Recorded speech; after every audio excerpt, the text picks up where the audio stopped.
इदम श्री सद्गुरुवे नमः। जन्म शताब्दी पुस्तक माला 67। भगवान को मत बहकाइए, डे 2। आइए परम पूज्य गुरुदेव वंदे माँ की प्रेम ऊर्जा को अंतस में अनुभव करें और इस दिव्य स्वाध्याय का चिंतन मनन करें। परम पूज्य गुरुदेव ने पिछली बार हमारे मिथ्या ईश्वर को खंड खंड कर दिया और मिथ्या ईश्वर जो हमारी प्रवृत्त मन से बना है, हमारी वृत्तियों से जन्मा है, उसको टुकड़े टुकड़े कर दिया और कहा कि तुम अपने भीतर बेटा चेक कर लो जाकर, और चेक करोगे तो तुमको सही समझ में आएगा कि ईश्वर क्या होता है, उसका सच्चा स्वरूप क्या होता है और गुरु क्या होता है, गुरु की दिव्यता क्या होती है, भगवान ने समझाया। आगे कीमत चुकाएं योग व त्वब द्वारा, ये हेडिंग है इस अध्याय की। मित्रों, आपके लिए ये सहारा नहीं है। बेशकीमती चीजें पाने के लिए आदमी को उनकी कीमतें चुकानी चाहिए। भक्ति के चमत्कार कभी आपने सुने हैं? आपने भक्ति के चमत्कार देखे हैं? ना तो आपने देखे हैं और ना आपने सुने हैं। आपने तो सिर्फ कहानियां सुनी है। भक्ति के चमत्कार और भक्ति के सिद्धांत सुने हो तो आपको ध्यान रखना पड़ेगा कि भक्त के जीवन में भक्ति जीवन का अंग होती है। भक्ति पूजा तक सीमित नहीं रहती, वह जीवन का अंग बन जाती है।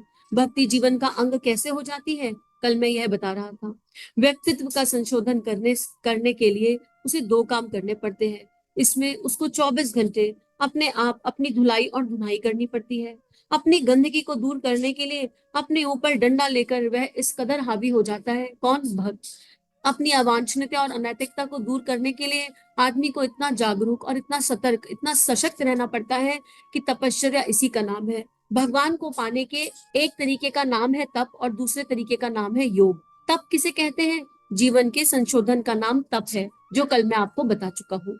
देखो, इस पर गुरुदेव बहुत सारे स्वाध्याय बता चुके, बहुत सारे सत्संग बता चुके। और हम किसी भी भक्त का जीवन देखें तो आपको भक्त के जीवन में कभी बहुत ज्यादा लेविश लाइफ नहीं मिलेगी। माँ मीरा तो महलों में जन्मी थी। और किस काल में जन्मी थी माँ? जब वॉशरूम्स भी नहीं होते थे। इमेजिन करिए, बिल्कुल धरातल पर आकर इमेजिन करिए। और उन्होंने महलों का त्याग कर दिया। कौन सी उम्र से? छोटी सी उम्र से। उन्हें महलों के राजभोग, महलों के ठाट कुछ भी पसंद नहीं आए, कुछ भी समझ नहीं आया। उन्हें कौन समझ में आया? उन्हें गिरधर समझ में आया। उन्हें इष्ट समझ में आया। और जबकि माँ मीरा बचपन से तपस्विनी थी, योगिनी थी। मतलब छोटी सी 4-5 साल की उम्र में उनको योग की हाईएस्ट सिद्धि प्राप्त हो गई थी। और जब माँ मीरा चरित्र को पढ़ो तो समझ में आता है कि वो बिल्कुल ऊपर उठ गई थी, अपने देह से ऊपर उठ के हवा में लटक गई थी। और 3 दिन वो उसी स्थिति में रही। और जब वो लौट कर आई 3 दिन बाद, तो उनको बस यही एहसास हुआ कि नहीं, मैं मतलब मेरे गिरधर 3 दिन भूखे रह गए। और उन्होंने उस हाईएस्ट फॉर्म को भी छोड़ दिया, उनको वो नहीं चाहिए था। प्रेम ऐसा होता है भक्ति में भगवान के प्रति कि हमको सिद्धियां भी नहीं चाहिए होती है। हमको कुछ चाहिए ही नहीं होता। जिसने ईश्वर को चाहा उसने ईश्वर से कुछ नहीं चाहा। जिसने ईश्वर को चाहा उसने ईश्वर से कुछ नहीं चाहा। और केवल चाहा तो क्या चाहा? रिफाइनमेंट, हमारा सेल्फ रिफाइनमेंट। भगवान, आप हमको इस लायक बना दो, आप हमको अपने लायक बना लो कि हम आपके किसी काम आ जाए। हमारा ये जो देह आपने दिया है, ये जिसे हम हमारा हमारा कहते रहते हैं, ये हमारा है नहीं। आप इस देह का ट्रांसफॉर्मेशन करा दो और कुछ इस तरह करा दो कि आपके काम आ जाए। देखिए, पिछले बार भी बात हो रही थी कि अगर हमें सिद्धि मिल जाए, उस सिद्धि का हम क्या करेंगे। मान लीजिए आज मेरे पास जल पर चलने की सिद्धि आ जाए, क्या होगा? उस सिद्धि से क्या लाभ होगा? 4-5 शो हो जाएंगे, थोड़ा नेम एंड फेम फालतू वाला हो जाएगा। लेकिन क्या समाज के किसी वर्ग को कुछ कंट्रीब्यूट हो पाएगा? क्या देश में किसी को कुछ कंट्रीब्यूट हो जाएगा? क्या अखंड भारत की ऊर्जा में, क्या तिरंगे की ऊर्जा में कंट्रीब्यूट हो जाएगा? मैं जल पर चल सकती हूँ, उसका मैं क्या करूं? मैं अचार डालू इस सिद्धि का? जो सिद्धि मेरे समाज के, मेरे परिवार के काम नहीं आ रही है, उस सिद्धि का क्या करूं? शुरू में आप शायद इमेजिन कर लीजिए तो थोड़ा बहुत शो के नाम पर, रुपया पैसा चमत्कार के नाम पर कमा लेंगे, पर वो सब टेम्परेरी होगा। वो कुछ भी परमानेंट नहीं होगा। क्योंकि ये सिद्धि ऐसी नहीं है कि मैं किसी को जल तत्व की महिमा समझा पा रही हूँ, इसमें जल तत्व की दिव्यता बता पा रही हूँ कि आप जल को सेव करिए। जल एक बहुत महत्वपूर्ण चीज है। सुबह से लेकर शाम तक जल के बिना एक क्षण नहीं बीतता। और हम नदियां गंदी कर रहे हैं। इस सिद्धि के माध्यम से मैं कुछ भी जल के बारे में नहीं कंट्रीब्यूट कर पा रही हूँ। मैं जल की दिव्यता भी नहीं समझा पा रही हूँ। तो ऐसी सिद्धि का क्या लाभ? लेकिन सिद्धि क्या है? असली सिद्धि है ट्रांसफॉर्मेशन। भक्ति क्या है? असली भक्ति वो है जो हमारी समस्त इंद्रियों को इस मिथ्या मैं से हटा के, मिथ्या चिंतन से हटाकर इष्ट पर टिका दे। और इष्ट कौन है? श्रेष्ठ गुणों का समुच्चय। उसके बाद उस ईश्वर के गुण हमारे अंदर ऑटोमेटिकली डाउनलोड हो जाए, कुछ करना नहीं पड़ेगा, ऑटोमेटिक डाउनलोड होंगे, अपने आप डाउनलोड होंगे। तो गुरुदेव वही कह रहे हैं, गुरुदेव वही बता रहे हैं कि क्या करना पड़ेगा। 2 चीजें करनी पड़ेंगी, योग और तप। आजकल क्या बिकता है? आजकल शॉर्ट्स बिकते हैं। आपको पता है ये बड़े बड़े स्वाध्याय आते हैं तो लोग कहते हैं इतने बड़े बड़े ऑडियो हमसे सुने नहीं जाते। क्यों? क्योंकि इनमें एफर्ट लग रहा है। इनमें मेहनत लग रही है, और हमको क्या चाहिए, वो 2-2 मिनट की रील्स, और उनमें कुछ भी नहीं है, यकीन मानिए कंट्रीब्यूटिंग रील्स होती है कुछ, ऐसा नहीं है, लेकिन एक ऐसे लूप में हम चल रहे हैं जहां पर डिमांड ही अश्लीलता की है, और उसी अश्लीलता को परोसा जा रहा है। हमको क्या करना है, युग निर्माणी है आप और हम, क्योंकि गुरुदेव कह रहे हैं, इसलिए नहीं कि हम बनना चाहते हैं, लेकिन इसलिए कि गुरुदेव कह रहे हैं तुम मेरे लिए बहुत महत्वपूर्ण हो, तुम सब जो इसे सुन रहे हो, तुम सब मेरे लिए बहुत महत्वपूर्ण हो, और तुम सब भगवान के दूत हो, तुम सारे के सारे भगवान का काम करने की क्षमता रखते हो। तो वो क्या कह रहे हैं, वो कह रहे हैं कि ऐसा कुछ क्रिएट करो, ऐसी एनर्जी क्रिएट करो कि डिमांड ही बदल दो। विचार परिवर्तन क्या है, डिमांड का चेंज हो जाना, कि लोग गलत डिमांड ही ना करें। भाई सप्लाई और डिमांड साथ साथ चलती है ना, तो हम लोगों को मिलकर एक ऐसी एनर्जी क्रिएट करनी है कि लोग सात्विकता मांगे, लोग मांगे कि हमको शॉर्टकट्स नहीं चाहिए अब लाइफ के, हमको नहीं चाहिए कि कोई हमें बताए लाल कपड़ा बांधो और मिट्टी में दबा दो और तुम्हारी ये वाली सिद्धि हो जाएगी। नहीं, हमको नहीं चाहिए वो शॉर्टकट, नहीं तुम इतने वेडनेसडे गाय को चारा खिलाओ तो तुम्हारा ये वाला काम सफल हो जाएगा, नहीं हमको वो शॉर्टकट नहीं चाहिए। गौ माता की सेवा के लिए तो वेडनेसडे का इंतजार क्यों करना है भाई, गौ माता तो गौ माता है, भारतीय संस्कृति का आधार है, रोज उनकी सेवा करनी चाहिए, जितना मौका पड़ जाए, जहां मौका पड़ जाए वैसे सेवा करनी चाहिए। नहीं, हमको अगर अपनी कोई सिद्धि करानी है तो हम वेडनेसडे को स्पेशली गौ माता के लिए चारा खरीद के उनको खिलाएंगे, ये वाला भगवान बिल्कुल उचित नहीं है। तो अब हमें ऐसी डिमांड क्रिएट करनी है कि लोग शॉर्टकट्स ना मांगे, लोग कहे हम तपस्या के लिए तैयार हैं, लेकिन हम वो हम कब कर पाएंगे, लोग कहे कि हम योग के लिए तैयार हैं, वो हम कब कर पाएंगे, जब हमारा जीवन वैसा हो जाएगा जैसा हमारा गुरु बता रहा है। क्यों हम गुरु जी की बात सुनते हैं, क्योंकि गुरु जी तपस्वी थे, गुरु जी योगी हैं, गुरु जी ने इतना तप किया, इतना योग किया कि उनकी एक एक बात सीधा अंतःकरण में जाती है, कान में जाकर दिमाग में नहीं जाती, कि पहले कान में गई फिर दिमाग में गई, फिर दिमाग ने उसे प्रोसेस किया कि ये सही है या गलत, नहीं ऐसा नहीं हो पाता, सीधा सीधा हृदय में जाती है, और हृदय में जैसे कोई बाण लग गया हो प्रेम का, हृदय में जैसे हृदय को हिला दिया हो, ऐसे अंतस में जाती है। क्यों, क्योंकि उन्होंने वो जिया है। तो गुरुदेव यही कह रहे हैं कि आप तप कीजिए, और तप का मतलब है अपनी बुराइयों को देखना, अपनी बुराइयों को जानना, उनको एक्नॉलेज करना, उनको समझना, और उनसे कोई हीन भावना नहीं होनी चाहिए, एक्शन प्लान बनाना कि अब नेक्स्ट व्हाट, अब मुझे इसको ठीक करने के लिए क्या करना है, और स्लोली स्लोली मिनी स्टेप रखते हुए एक एक बुराई पर काम करना और अपना रिफाइनमेंट करना। और गुला योग मतलब एडिशन, योग तो एडिशन है सिंपल, और एडिशन किससे करना है, अपने इष्ट के साथ एक हो जाओ, मीरा गिरधर में विलय हो गई, एक हो गई। तो योग ऐसा है कि देह दिखे, गुरुदेव गायत्री माता एक है, दिखते भले दो, अर्जुन और भगवान श्री कृष्ण एक है, स्वामी विवेकानंद और ठाकुर रामकृष्ण परमहंस एक है, अलग नहीं है ये, भले ही दो दिखते हो, अलग है नहीं पर दो। तो हम अपने गुरु से एक हो जाए, कुछ इस तरह एक हो जाए कि देह कोई दिखे, उस देह से काम करने वाली शक्ति गुरु हो जाए, गुरु का यंत्र बन जाए, बस वो योग है। गुरुदेव कह रहे हैं देखो मैं आपसे सदा कहता आया हूँ, तब की व्याख्या कर रहा था, आप क्या कर रहे हैं, आज मैं योग की व्याख्या कर रहा हूँ, क्योंकि भगवान को पाने के सिर्फ 2 तरीके हैं, तीसरा तरीका आज तक कोई ना हुआ है ना कभी हो सकता है। योग क्या होता है बेटा, घुला देना, मिला देना, इसका नाम योग है। जब हम किसी के साथ घुल मिल जाते हैं तो योग हो जाता है। जब स्त्री अपने पति के साथ अपने को घुला देती है तो पति की दौलत की स्वामिनी हो जाती है, मर्द के खानदान की स्वामिनी हो जाती है। जब वह अपने आप को घुला देती है तो पति की संपदा पर अधिकार जमा लेती है। बूंद जब अपने को समुद्र में घुला देती है तो समूचे सागर पर हावी हो जाती है। नाला अपने आप को नदी में घुला देता है तो नदी हो जाता है। जब आप भगवान में अपने आप को घुला देते हैं तो आप भगवान हो जाते हैं, देवता हो जाते हैं, ऋषि हो जाते हैं, महापुरुष हो जाते हैं, सिद्ध पुरुष हो जाते हैं, चमत्कारी हो जाते हैं। शर्त यही है कि अपने आप को घुला दे। घुला देने का तरीका क्या है बेटा, वो तरीका योग है। योग किसे कहते हैं, घुला देने को योग कहते हैं। घुला देना किसे कहते हैं, घुला देना यह है कि आदमी अपनी हस्ती को भगवान के सुपुर्द कर देता है। और हमारी हस्ती कहाँ कहाँ जुड़ी हुई है, बिल्कुल वही याद कर लेंगे, देह भाव, नाम भाव और मिथ्या इमेज, ये तीनों चीजों में हमारी हस्ती जुड़ी हुई है, और इन्हीं तीनों चीजों से सारे विकार निकल कर आते हैं। हमें ये तीनों भगवान में घुला देना है। जब पत्नी अपने पति में घुल रही है, ये एग्जाम्पल आ रहा है, तो इसका मतलब है पत्नी ने अपना तन, अपना मन, अपना धन सब कुछ समर्पित किया।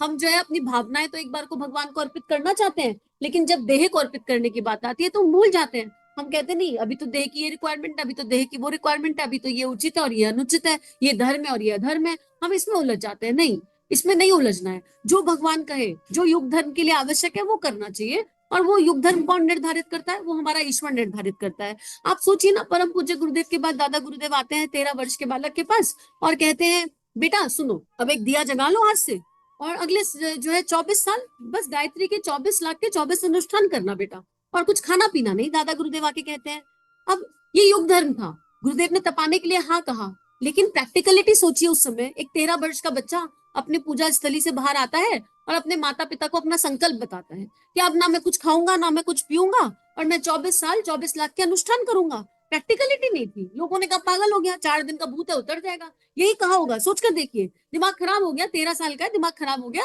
थोड़े दिनों में भूत उतर जाएगा, ठीक हो जाएगा।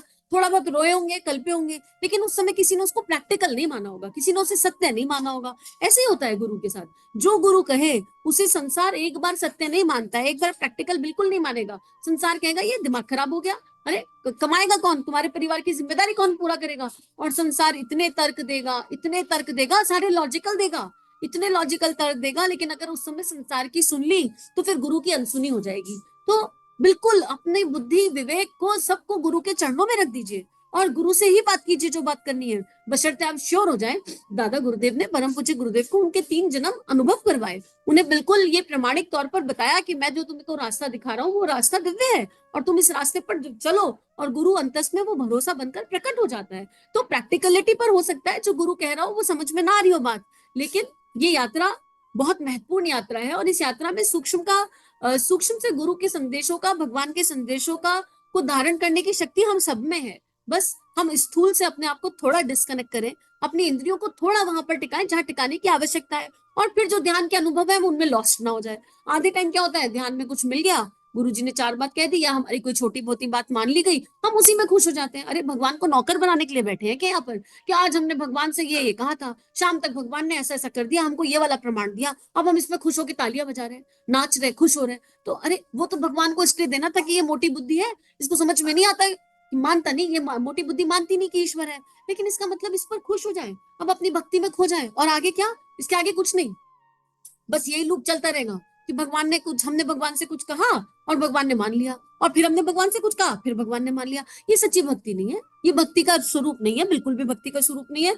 बात तो ये है कि हम भगवान से कुछ कहना ही बंद कर, भक्ति वहां शुरू होती है जहां हम भगवान की सुनने, जहां हम ईश्वर की सुनने लगते हैं, उससे कुछ कहते नहीं है, और जो सुनते हैं और अक्षरक्ष उसको कॉपी करने का, उसको जीवन में उतारने का प्रयास करते हैं। तो बस इसी तरह अपने आप को सुपुत्र कर देना है, इसी तरह अपने आप को घुला देना है, और जब हम घुल मिल जाएंगे तो यकीन करो इतना इतना दिव्य पल होगा कि देह कोई दिखे, काम उससे महाकाल कर रहा होगा। प्रज्ञा अवतार हम सबके भीतर जन्म ले लेगा, कब ले लेगा हमें पता भी नहीं चलेगा, हमें अंदाजा भी नहीं लगेगा इस बात का। और जो अंदाजा लग गया तो रीस्टार्ट, क्योंकि अंदाजा लगने वाला था कौन, आया कौन जिसे अंदाजा लगा, था कौन जिसको पता चला। तो हमें इसी दिशा में बढ़ना है लगातार, क्योंकि इसी दिशा में गुरुजी लगातार लेकर जा रहे हैं। चलो घुल जाते हैं, किस में घुल जाते हैं, अपने इष्ट में घुल जाते हैं, सुपुर्द कर देना है अपने आप को। सुपुर्द कर देने का मतलब ये नहीं होता कि आप बार बार कहते रहे। आपको एक दिन हमने ये कहते सुना, सौंप दिया भर सब भार हमारा भगवान तुम्हारे हाथों में, क्योंकि हार तो हो ही नहीं सकती जब भगवान को इंसान भार सौंप देता है, और हार अगर होगा भी तो वो फूलों का हार होगा बस। लेकिन हम क्या करते हैं, हम ये गाना तो गाते हैं, हम ये गाना ही रह गया, भजन तो गाते हैं, अब सौंप दिया इस जीवन का सब भार तुम्हारे हाथों में। लेकिन जब जीवन से में कोई मुश्किल आती है, कठिनाई आती है, तो फिर रोने कलपने लग जाते हैं। अरे अब जब उस पर सौंप दिया था तो रोने कलपने के लिए कहाँ समय रह गया, क्यों रो रहे हैं, क्यों कलप रहे हैं, क्यों क्यों डर करके बैठे हैं, क्यों भयग्रस्त हो गए। जाने फिर वो भार किसको सौंपा था, अगर उसके कंधों पर सारा भार डाल दिया तो हम तो मुक्त हो गए ना, हर चीज से मुक्त हो गए। जो ईश्वर हमारे देह से करना चाहेगा वो हो जाएगा। तो इसके आगे एक और भजन की लाइन याद आती है, जहां ले चलोगे वहीं मैं चलूंगा, जैसे नाथ रख लोगे वैसे रह लूंगा। ये बड़ा बड़ा प्यारा भजन है, बड़ा दिव्य भजन है, और इसको बार बार सुनना चाहिए। भजन ना बड़ा इंपॉर्टेंट रोल प्ले करते हैं इस यात्रा में, बहुत कनेक्ट फील होगा आपको भजनों से। प्रज्ञा गीत हो, कोई भजन हो, कोई इष्ट हो, और भजन ऐसे पिक करिए जिसमें भगवान से ना डिमांड ना करी जा रही हो, भगवान से कुछ कहा ना जा रहा हो, भगवान की सुनी जा रही हो, या फिर प्रेम का एक संवाद हो। जैसे मैंने मोहन से प्रीत लगाई है, क्यों लगाई है, या तो मैं जानू या वो जाने, कोई नहीं जान सकता। ये भजन भी बड़ा प्यारा है, इसको सुनकर देखिए। मतलब कुछ भजन ऐसे हैं जो बस आपका और आपके ईश्वर के बीच का संवाद है, उसके अलावा कुछ भी नहीं है। तो गुरुदेव ऐसे लोगों के लिए कह रहे हैं जो ये गाना गाते हैं या भजन गाते हैं कि अब सौंप दिया तुम्हारा इस जीवन का सब भार तुम्हारे हाथों में। अरे जालिम, अपनी जीभ बंद कर, क्या कह रहा है, क्या है इसका अर्थ, यह तुझे मालूम नहीं और गाए फिरता है।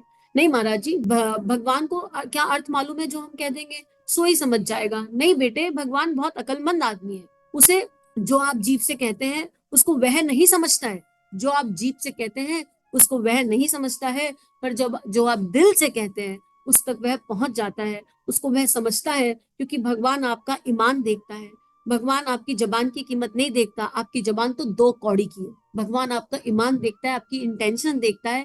पहले भाव, फिर विचार और फिर कर्म बनते हैं। तो किसी भी काम को करने के पीछे हमारी क्या इंटेंशन है, हमारी क्या भावना है, वो बहुत मैटर करता है। मुझे गुरु के आश्रम में आना है, बहुत अच्छी बात है जी, गुरु के आश्रम में आना है, जो भी हमारे गुरु का आश्रम है। अब मुझे गुरु के आश्रम में विरह से आना है, मुझे गुरु के आश्रम में उनका प्रेम अनुभव करने आना है, मुझे गुरु के आश्रम में बस समर्पण भाव से सेवा के लिए आना है। एक इंटेंशन ये है, और एक इंटेंशन है मुझे गुरु के आश्रम में आना है क्योंकि मेरे जीवन में फलाना फलाना मुश्किल आ गई है, और उस मुश्किल से मुझे गुरु के आश्रम में आके बाहर निकलने को मिलेगा। तो यहाँ तो स्वार्थ है, और वो घर में जो है बहुत दिक्कत हो रही है, बहुत डर लग रहा है, बहुत भय आता है, और इस भय से मुक्त होने के लिए मुझे गुरु के आश्रम में आना है। अरे ये कोई सोच है? बताओ, ऐसे आश्रम में क्या करोगे? गुरु के आश्रम में जाके गुरु में वो शक्ति है कि तुम्हारे भय को तुम्हारे घर बैठ के निकाल देंगे। हम भय से मुक्त तो होना चाहें, हम कोई भी काम करना चाहते हैं, उसके मूल में ही स्वार्थ छुपा रहता है, परमार्थ होता ही नहीं, प्रेम होता ही नहीं। हमें गुरु के आश्रम आना है, अरे गुरु के पास जाना है, किसी मंदिर जाना है तो प्रेम की ऊर्जा से जाइए, कुछ मांगने थोड़ा ना जाएंगे, सेवा करने के भाव से आइए। आश्रम में जाएंगे, 4 दिन रहेंगे, 5 दिन रहेंगे, क्या क्या सेवा कर सकते हैं आश्रम में, खूब सेवा कर कर आएंगे। गुरु जी को देह से तो देखा नहीं, देह से नहीं देख पाए तो क्या हुआ, जो हमारी क्षमता है, जो भगवान ने हमारे अंदर क्षमता डाली है, उस क्षमता के अनुसार करके आएंगे। कुछ नहीं कर सकते तो वहां बैठकर गायत्री मंत्र की, राम नाम की, राधा नाम की, जो भी हमारे गुरु है वहां जो भी मंत्र चलता है, उस मंत्र की ऊर्जा में कंट्रीब्यूट कर कर आएंगे। वहां बैठकर खूब मंत्र करेंगे और उस मंत्र को गुरु चरणों में अर्पित कर कर आएंगे, समर्पित करके आएंगे। और कुछ मांगने नहीं आ रहे, हम गुरु के पास आ रहे हैं, कुछ मांगने नहीं आ रहे, अपने आप को गुरु को अर्पित करने आएंगे। सबसे इंपॉर्टेंट, हम गुरु के आश्रम में जा रहे हैं, हम बस अब अपने आप को आप में विलय करने के लिए आ रहे हैं, हमसे हो नहीं रहा, आप हमें ले लो। अब इसके बाद जब हम आश्रम से जाएंगे तो हमारी आत्मा, हमारा अंतःकरण, हमारी चेतना यही पड़ी रहेगी। हमारी देह को तुम कहीं भी भेज दो, हमारी देह कहीं चली जाए, पर हमारा अंतस यहाँ से हटेगा नहीं। ये भी एक ऊर्जा है गुरु के आश्रम में जाने की, अपने इष्ट के मंदिर में जाने की, अपने इष्ट के द्वार में जाने की। पर हम तो आधा टाइम अपनी जिज्ञासाएं लेकर आते हैं, अपने बहयों को लेकर आते हैं, और कुछ मांगने के लिए आते हैं, अपने आप को देने के लिए नहीं आते, अपने आप को समर्पण करने के लिए नहीं आते, अपने को घुला देने के लिए नहीं आते भगवान के पास। तो क्या करेंगे आकर? पर ठीक है, गुरु करुणामयी है, कृपामयी है, आइए, इसीलिए आइए। कम से कम गुरु के आश्रम में पैर पड़ेगा तो कुछ अंतस शायद बदल जाए, कुछ मन शायद बदल जाए। लेकिन अब अगर हम कभी मंदिर जाए, अपने इष्ट के मंदिर जाए, भगवान के पास जाए, तो इस ऊर्जा से जाए कि अब हम अपने घुलने मिलने के लिए आपके पास आए हैं, आपका सहयोग करने के लिए आपके पास आए। ये मानव देह मिली है, इस मानव देह का जो आप बेस्टेस्ट यूज करना चाहते हो उसको करवाने आए हैं, और किसी कारण से हम आपके पास नहीं आए भगवान। हम इस अपने आप को उस स्तर पर ले जाने का अभ्यास प्रयास तो करें, वो भाव सोचे तो सही। जब सोचेंगे ही नहीं तो बात बनेगी कैसे? तो बस आज का स्वाध्याय यहीं पर गुरु चरणों में अर्पित समर्पित करते हैं, और मन ही मन संकल्प करते हैं कि अब हम तप और योग के द्वारा अपने संशोधन की ओर ध्यान देंगे। और तप और योग पर गुरुदेव ने बहुत लिखा है, जन्म शताब्दी पुस्तक माला की लिस्ट खोलेंगे तो उसमें बहुत सारी किताबें मिल जाएंगी, इस पर बहुत सारे प्रवचन मिल जाएंगे। इसी के साथ समूह की दिव्य शक्ति को नमन प्रणाम, सभी की चेतना को नमन प्रणाम। इदम श्री सद्गुरुवे नमः। श्री कृष्णम वंदे जगत गुरु, श्री कृष्णम वंदे जगत गुरु। चलिए समाज में कुछ अच्छा बांटें। अगर ये वीडियोस आपकी लाइफ को कंट्रीब्यूट कर रहे हैं, ये भावनाएं आपके हृदय को स्पर्श कर रही हैं, तो इन भावनाओं को विश्वव्यापी बनाने में हमारी सहायता कीजिए। चैनल को लाइक कीजिए, सब्सक्राइब कीजिए और पूरे विश्व में इस चैनल को पहुंचा दीजिए, ताकि संतों की लेखनी से जन जन का कल्याण हो सके। जय हिंद, जय भारत।